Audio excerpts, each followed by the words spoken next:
someone flying first class on points or relaxing in a private airport lounge, you likely assume the credit card company makes a fortune.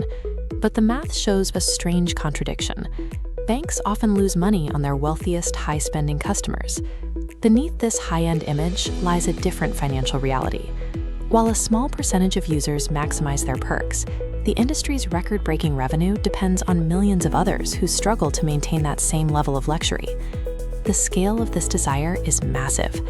About 90 every point harvested by a premium traveler is an expense funded by a cardholder who cannot afford to pay their balance. This starts with interchange fees. Every time you swipe, the merchant is charged 2 to 3%. They can't absorb these costs, so they raise prices. This penalizes cash buyers who pay the inflated retail price but never get the rewards. These fees act as a universal, invisible tax. They siphon wealth from cash-heavy, lower-income households to subsidize the premium benefits enjoyed by high-income cardholders.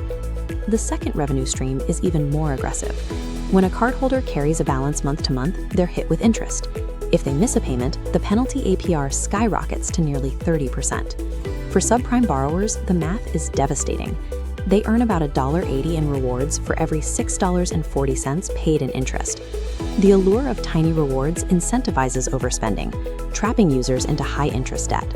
These costs are reaching historic levels.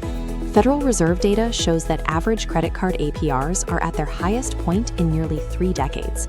These rewards serve as a psychological anchor, enticing users to stay within the ecosystem, ultimately locking them into high-interest debt that dwarfs the value of any initial perks. Economist Sumit Agrawal spent 20 years studying this data. He analyzed the spending habits of millions to track how wealth is redistributed through these credit networks. His research identifies 2 distinct groups: superprime users, who harvest rewards and pay zero interest, and subprime users, who carry the debt that keeps the system profitable. The interest paid by subprime borrowers doesn't just stay with the bank. It cost-subsidizes the luxury rewards harvested by the superprime group.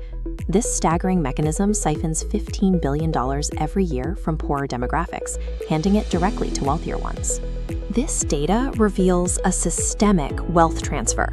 The credit card ecosystem moves capital from lower-income households to wealthier ones, structurally widening the existing divide between these communities.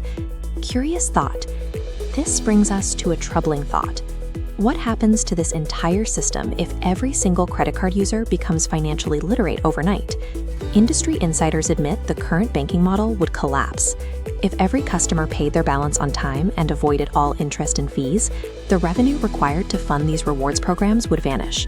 Banks require a constant supply of cardholders who make poor financial decisions. The luxury perks advertised on television are only possible because millions of people are failing to use their cards responsibly. And the law protects the structure. The Supreme Court has previously upheld the right of credit card companies to prevent merchants from encouraging customers to use cards with lower fees. Credit cards are a powerful financial tool, but they are also a weapon. If you do not understand the math behind the rewards, you are the prey funding the entire system. Understanding how money moves is the only way to protect yourself. Subscribe to our channel to decode these systems so you can stop being the one who pays for someone else's vacation.